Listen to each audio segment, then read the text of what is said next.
WrestleMania 41 has everyone talking, right? Because there are certain things that were controversial and there were certain things that we absolutely loved and blew our minds. But how did every performer individually do? Well, let's break that down here today because I am going to grade each and every single performer on the WrestleMania 41 card. I'm going to keep in mind in-ring performance, storylines, as well as their entrances and gear. So yes, teacher Miss Salcedo is back in class, or class is back in session. Let's run with it. Let's do it. We're going to kick things off with Jey Uso versus Gunther. In regards to Jey Uso, it was his big night opening up the show, getting that cool yeet entrance, everybody feeling like it was a party, him going out there and successfully defeating Gunther. On top of that, he made Gunther submit, and also the build up to the actual feud got really hot in like the last 2 weeks or so. So I feel like that also gives some bonus points to Jey Uso. Plus, I gotta give Jay some extra love for also continuing the long days hard work, because immediately after WrestleMania, he still did media. He also did a meet and greet at like 12:30 a.m. and then also hosted a nightclub. So I feel like Jey Uso definitely put the work in this WrestleMania, and I gotta give him, oops, I just hit my own face, and I gotta give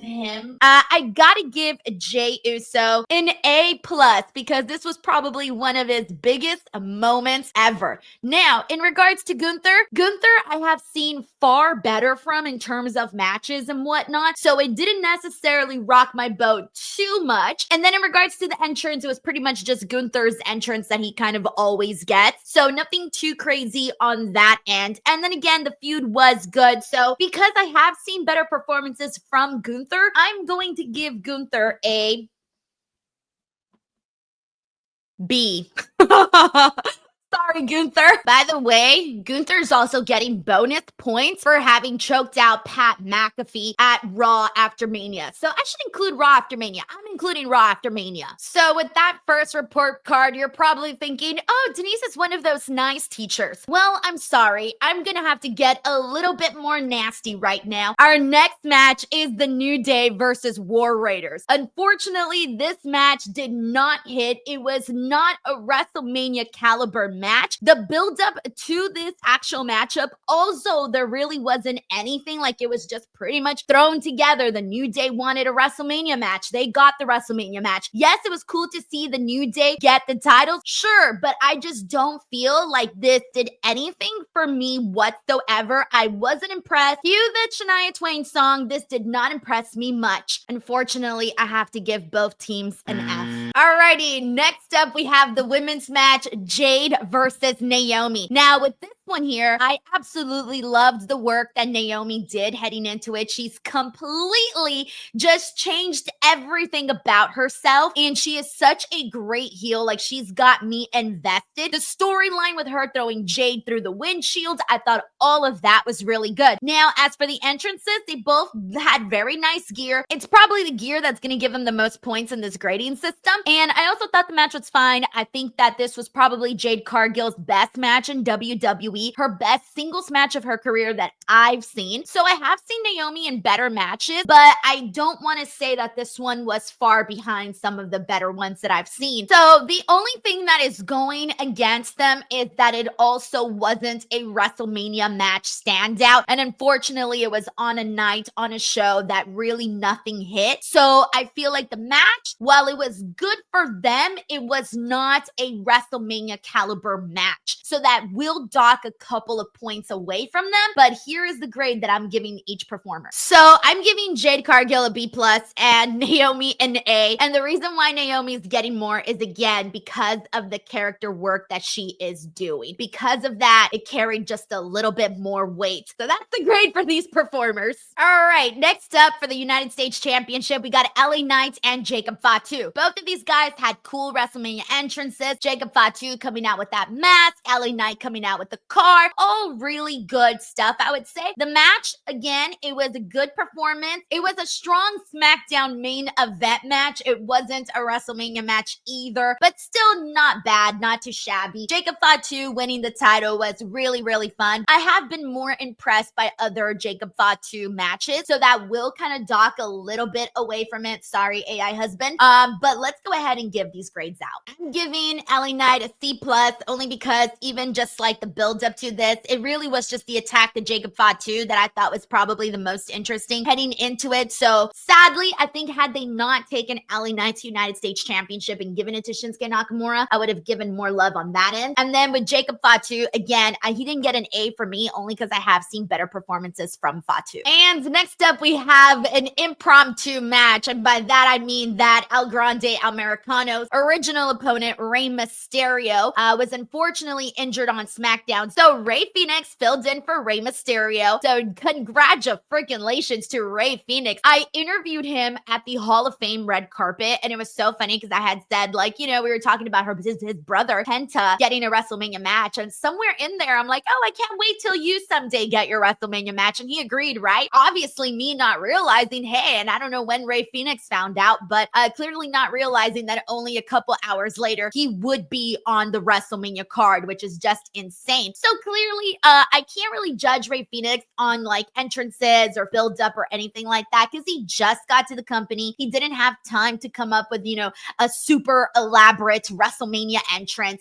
El Grande Americano, his story with Rey Mysterio, I wish we would have seen the unmasking of it all. Even though this was a fine matchup, again, this was a fine Monday Night Raw matchup. Everything they did was very, very technically sound. Did love that. But as for the fireworks, will I go back and rewatch this match? Probably not. So I'm going to give El Grande Americano a C+. I have seen far better Chad Gable matches. But mind you, again, plans change, so it is a little unfair. And then Rey Fenix, I gave him a little bit more love because it was his first WrestleMania, and he did all of this with super last minute notice and whatnot. And then, of course, I've seen a million better Rey Fenix matches, but that's okay. That's neither here nor there. Again, both of these guys really had to deal with a last minute icky situation that you never want to see anybody get hurt or injured. Oof, this next one's a little bit tough, guys. All right, so in regards to the entrances, both Charlotte and Tiffany looked freaking awesome, especially Tiffany with her Barbie house entrance that she had. Oh, I loved it. I loved it. Both of their gear was so nice. The nice shades of pink. I thought that was really adorable. Charlotte, of course, with her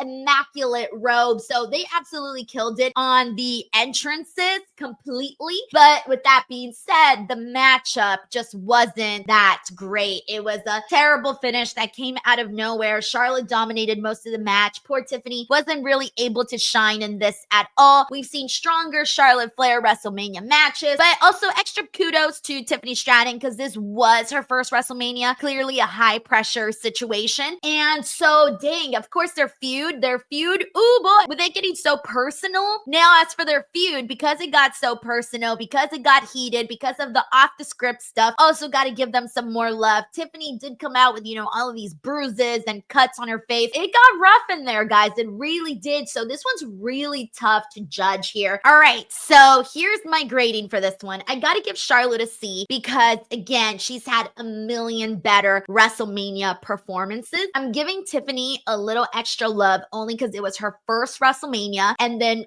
also that Barbie entrance knocked me off my chair. So I feel like that's the reason I'm giving a little bit more to Tiffany, but they could have easily been on the exact same grade level for this. Alrighty, next up we have Seth Rollins, CM Punk, and Roman Reigns. Okay, feud-wise, going into it, I was loving everything that they did. They got very personal, loved the interactions with CM Punk and Roman. They found a really great way to mesh Seth Rollins into the storyline a little bit more in the last couple of weeks heading into WrestleMania. So solid for all of them on that end. Entrances, loved it. Seth Rollins coming out with the flamethrower as well as also having the two looks. Cool. CM Punk with the emotional video package that they aired before that got me in my feels, man. Like sick in my feels. His first WrestleMania main event, phenomenal, right? Roman Reigns with the images of all of the bloodline there as he walked through. Oh, loved the entrances. All right, matchup. This was the best physical matchup of night one WrestleMania. It was top 3 for me in my tier ranking. So I also got to give them some love on that. Follow up. Raw after Mania. Bron Breakker joining Seth Rollins. I was on board with that. So even though I did not love the ending coming off of WrestleMania Night 1, which I've spoken about in depth in my review, I still got to give these guys their due for everything else surrounding that, as well as the follow-up to this main event at Raw after Mania. I thought Seth Rollins did the best in the matchup in terms of just like moveset and doing more in the physical matchup. So now, mind you, I think Roman Reigns has had stronger WrestleMania matches. I think Seth Rollins has had stronger WrestleMania matches. CM Punk, this one's up there with one of my favorites for him. Still not better than his work that I think he did with The Undertaker, but still up there. So because of all that I said, I do actually have to give them all straight A's. Congratulations. And we are now on to night 2 WrestleMania. So I think you guys can pretty much predict where I'm going with this one. Most of you know that this was my favorite matchup from WrestleMania 41. I've said it's up there with some of the best women's WrestleMania matches of all time. But that being said, the build up to this was messy. I did not love the build up to this at all. But after this, that's, I guess, neither here nor there at the moment. Entrances, Io Sky with that beautiful multicolored robe. Brilliant. Bianca Belair coming out with that really, really nice robe that she did with a bunch of roses, which she did herself. She did post a TikTok of this on her Instagram showing how they put it together. And then her stepdaughter also being part of her entrance. Very, very sweet, very nice. Rhea Ripley coming out with that really cool like veil mask that she had on, the claws and the black lace on her face and the red lip that I was like, her look was to die for of how she looked for WrestleMania. So entrances, all amazing. And then the match. I have no words. What haven't I already said? I've put this match over a million times already. I loved it. You guys already know that. So here is the grade for these women. My friends, it is A+ all the way. They get the plus sign. A mother plus. Alrighty, next up we have Drew versus Damian. I think they did a lot heading into the actual matchup with the feud.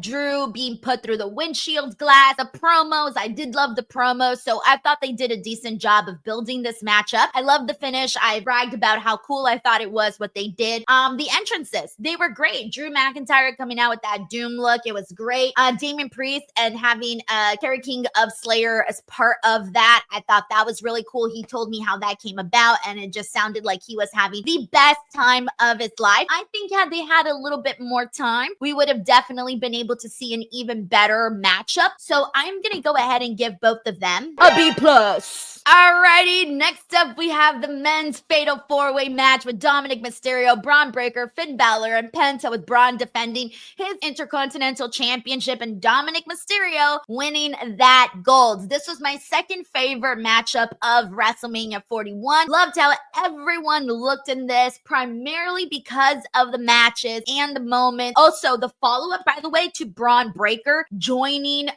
Seth Rollins in freaking incredible. So I gotta do this. I'm going to give an A to Finn and Penta, but an A+ to Dom for winning the Intercontinental Championship, and an A+ to Bron for also linking up and having that really great moment on Raw after Mania with Seth Rollins and Paul Heyman. Alrighty, and next up we have Randy and Joe Hendry. This is another complicated one because Randy Orton, this was his 20th WrestleMania appearance. He was supposed to be facing Kevin Owens. So sadly, Kevin Owens getting injured, that took away from what could have been a massive matchup for Randy. Like quality-wise, it would have been top-notch. Joe Hendry, TNA World Champion, getting the opportunity of a lifetime to come out as champion and get a matchup against one of the biggest stars, Randy, over at WrestleMania. It's really hard to judge this one because I know that Randy would have been probably A+ had he had the matchup with Kevin Owens.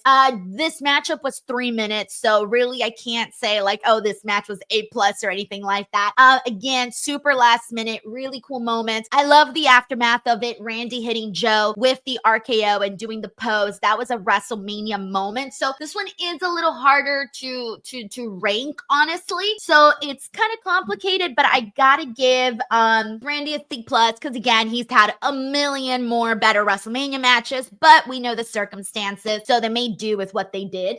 Joe Hendry, I had to give it a B. I mean, honestly, it was great. It was an awesome moment. Loved it, but the match was 3 minutes, so obviously I can't really give him an A when the match was 3 minutes. It was more so for the moment, the entrance, and the aftermath. Alrighty, next up we have Logan Paul and AJ Styles. Dang, just to be honest with you guys, the build wasn't great. The entrances were they were all right. And the matchup just wasn't it for me. I've seen better from both of these individuals. So I gotta go and be a little bit rough on this one, guys. Both of them get a C. Alrighty, next up we have the women's tag team match. Lyra and Becky, Liv and Raquel. Alright, so Lyra, massive WrestleMania moment for her getting to win the tag team titles with Becky. Becky has my favorite WrestleMania match at all time against Bianca. So that one's gonna kind of take away from her score only because I've seen so much better from Becky, but it was great to see her come back. Love her turning on Lyra on Raw after Mania, and then Liv and Raquel obviously just went in there. They had a good match. This was a fine matchup. They dropped the titles, but won them back at Raw after Mania. So this one's gonna be a little bit all over the place. So I gotta give Lyra a B, Becky a C, and Liv a B, and Raquel a B. So again, good, but we've seen bigger moments for Becky in particular, and other thought they did fine, but I also think that the entrances could have been a lot more grand, and then clearly this had no real build up to the actual matchup. Plus, it also kind of got messy with Bayley being left out of this match, so oof. And last but not least, the match that has everyone talking, the main event, John Cena and Cody Rhodes, and they have them talking because it ended in a controversial manner. Dang, guys, this one had a lot of expectations. People were really excited about it, and it just did not deliver, unfortunately. It breaks my heart. There was a lot of things that went wrong here. Travis Scott, John Cena, and Cody's match just did not hit any mark. Poor Cody, they had him looking all silly out there. There was a lot that could have been done differently. Like The Rock said, should have finessed a couple of things. And by the way, I guess Rock and Travis, I think we know what grade they get on that. They didn't even make an appearance.